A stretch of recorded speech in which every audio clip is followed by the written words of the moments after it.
That's what it would really sound like if the Tin Man was having sex.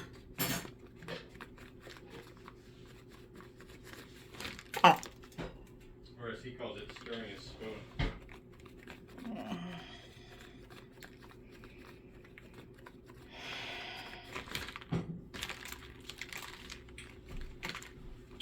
It's a pretty dirty joke.